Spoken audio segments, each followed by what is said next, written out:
Welcome to CoCreaThink Design. Let's explore design together. We're going to start off just a little differently today. We're not looking at beautiful museums or high-end fashion or super expensive furniture. No, instead, we're going to start with those mundane, everyday moments, the ones that just make you want to scream. Have you ever used something that instantly made your blood boil? Think about walking up to one of those flat metal door handles. You hesitate for a split second, right? Thinking, wait, do I push this or do I pull it? Or maybe fighting a confusing self-checkout machine when you just want to pay for one single item. Or battling an online form that keeps giving you an error message, but absolutely refuses to tell you what you actually did wrong. In those moments, it's so easy to feel clumsy. We tell ourselves we're just bad with technology, kind of wondering, is it me? Am I just not getting it? Well, I want you to take a breath and realize something incredibly important. Many times when you're frustrated, it's not that you don't know how to use it. You aren't lacking some special skill. The design simply wasn't thought through. It's not you. It is the design. So today, we're going to look right past that surface level of aesthetics. We're going to explore why the true measure of design is how it actually feels when you try to use it in your real daily life. Why do some things feel wonderfully smooth, while others just make you instantly furious? Let's dive into this a bit. There's actually a specific term for these exhausting little roadblocks in our daily routines. We call it design friction. Now, I'm not talking about physical friction, like the rough texture of sandpaper. We're talking about invisible, cognitive roadblocks. It happens when a theoretically simple task is just dragged down by unnecessary, poorly planned resistance. It's a barrier, one that forces you to guess, to wait, or to make silly mistakes. If we look at this with a genuine, empathetic understanding of your daily struggles, we can see this friction manifest absolutely everywhere, right? It's that slight hesitation before clicking a button. It's getting stuck on a weird drop-down menu. It's when you can't find a feature you know must exist, or when you're forced to try a process again and again. You have to think one extra time, try one extra time, wait one extra time. That right there is the essence of design friction. Now, what's really fascinating about this is the flip side. When an object or an interface does work perfectly, we rarely even notice it. We just assume it's a lucky coincidence, or maybe we think we're just having a really good day. But here's the truth. Smoothness is never an accident.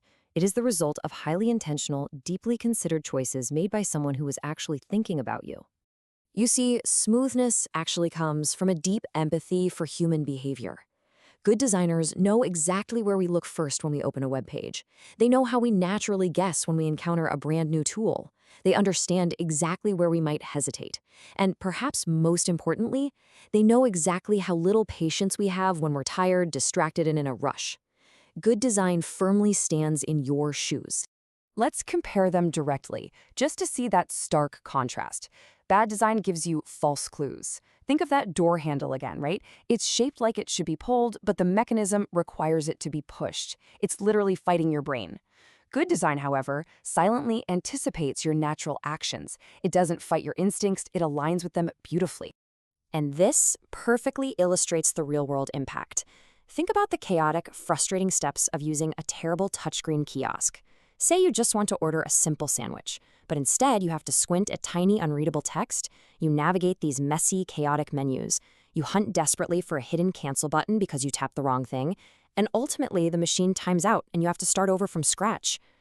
It's exhausting just thinking about it.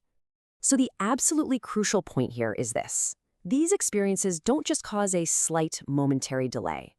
Bad design takes a fundamentally simple task, like buying a cup of coffee, opening a door, or submitting a registration form, and practically engineers it to be completely exhausting. It demands significantly more physical and mental effort than it ever should. Bad design violently grabs your attention by angering you. But as we often see, truly good design just quietly lets things happen without you even noticing it's there. Good design doesn't shout for your attention. It's completely comfortable remaining invisible. Think about how this works in practice. With a truly frictionless process, like incredibly clear airport signage that guides you effortlessly to your gate, or a seamless one-click payment system, you never need to overthink. You don't need extra attempts. You certainly don't have to start over in frustration. And most importantly, you never doubt your own intelligence. Which brings us to a fascinating observation about noticeability. While bad design is loud, obvious, and aggravating, good design isn't about having the strongest, most dominant visual presence in the room. Not at all. It is entirely about saving your energy. It works tirelessly behind the scenes, preventing wasted effort. Rethinking all of this, we realize something quite profound about what design actually is. The most powerful design isn't necessarily the most glamorous. It isn't the most aesthetically trendy or the most expensive looking.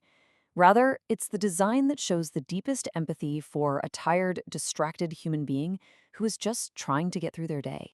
By removing misunderstandings and stripping away unnecessary steps, good design might not be the flashiest thing in the room, but it consistently keeps you from getting angry. It softens the sharp edges of our daily lives, making everything just a little bit more peaceful and a lot more manageable. So I want you to take a moment and really think, what was the last everyday object that made you completely furious? As you go about your week, equip yourself with this new lens. Look back at that frustrating moment. Was it really your fault? Or was it just designed poorly? Start seeing the invisible friction around you. Please keep that critical observation going in your daily life. Start paying attention to the doors, the buttons, the screens. Because next time, we're going to explore an even deeper layer. We're going to look at how design actively shapes who is cared for and who is left out. Design is not neutral, and the choices designers make have profound consequences. Every good design comes from clear thinking. Just like CoCreaThink's belief, we connect teaching, research, and practice. Please click subscribe to join us on this journey, share this explainer to expand our impact, and follow us for the latest updates.